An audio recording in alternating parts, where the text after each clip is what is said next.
सभी श्रोताओं का विज्ञान की दुनिया में हार्दिक स्वागत, अभिनंदन।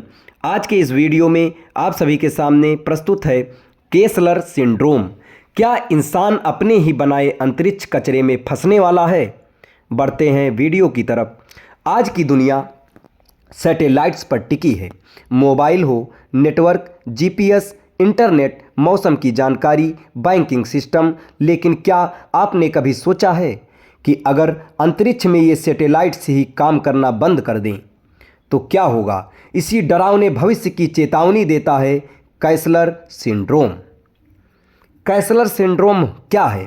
केसलर सिंड्रोम एक वैज्ञानिक अवधारणा है जिसके अनुसार पृथ्वी की कक्षा में मौजूद अंतरिक्ष मलबा अगर एक सीमा से ज़्यादा बढ़ गया तो वह आपस में टकराने लगेगा।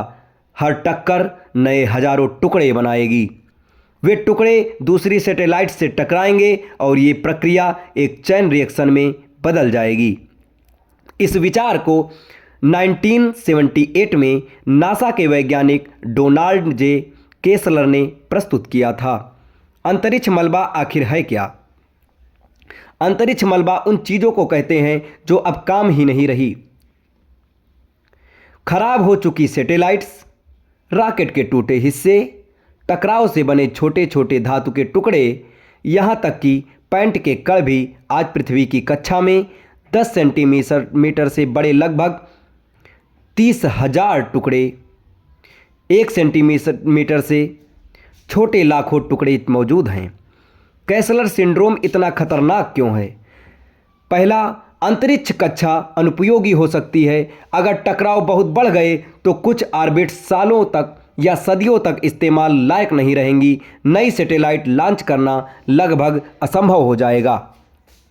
दूसरा, आधुनिक जीवन पर सीधा असर। सैटेलाइट्स खत्म होने का मतलब जीपीएस और नेविगेशन सिस्टम फेल हो जाएगा। इंटरनेट और मोबाइल नेटवर्क बाधित हो जाएगा। मौसम पूर्वानुमान गलत होगा। सैन्य और आपातकालीन सिस्टम कमज़ोर, यानी टेक्नोलॉजी से जुड़ी पूरी सभ्यता को झटक देगा। तीसरा, ये मलबा क्यों इतना घातक है? अंतरिक्ष में मलबा लगभग 28,000 किलोमीटर प्रति घंटा की रफ्तार से घूमता है।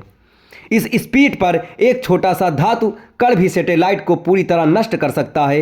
ये किसी गोली से भी ज़्यादा खतरनाक हो सकता है। क्या केसलर सिंड्रोम शुरू हो चुका है? पूरी तरह नहीं, लेकिन संकेत डराने वाले हैं। 2009 में अमेरिकी और रूसी सैटेलाइट की टक्कर। 2021 में एंटी सैटेलाइट हथियार परीक्षण से हजारों टुकड़े।